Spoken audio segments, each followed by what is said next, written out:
Apakah Tuhan tidak adil dalam memberikan belas kasihan? Seakan-akan, kenapa sih kok Tuhan milih-milih? Ya kan?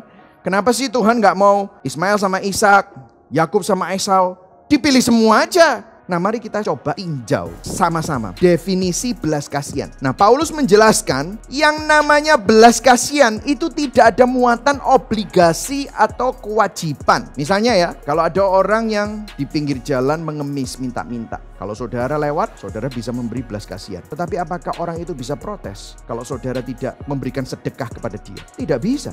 Kenapa? Tidak ada obligasi.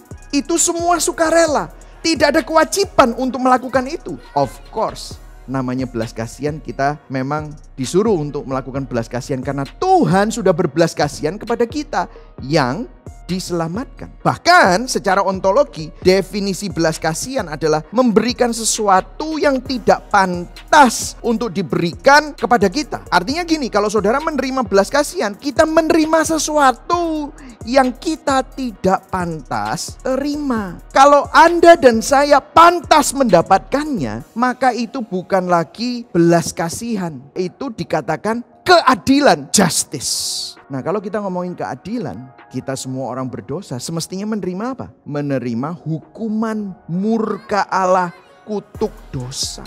Jadi, jika Tuhan tidak berhutang belas kasihan kepada siapapun, Anda tidak bisa mengatakan bahwa Tuhan tidak adil. Karena dia semestinya tidak harus memberikan belas kasihan itu kepada siapapun. Kebenaran ini membuat kita apa? Humble. Kita ini jadi memiliki kerendahan hati. Kenapa? Kalau saudara ada di sini, saudara mendengarkan firman, dan saudara bisa bilang amin. Itu artinya Tuhan berbelas kasihan kepada saudara dan saya. Kita menerima sesuatu yang kita tidak layak terima. Yang setuju katakan amin. Saudara dan saya, orang-orang yang semestinya dihukum, tetapi diselamatkan oleh Allah. Ditebus melalui karya Kristus. Mau sombong apa?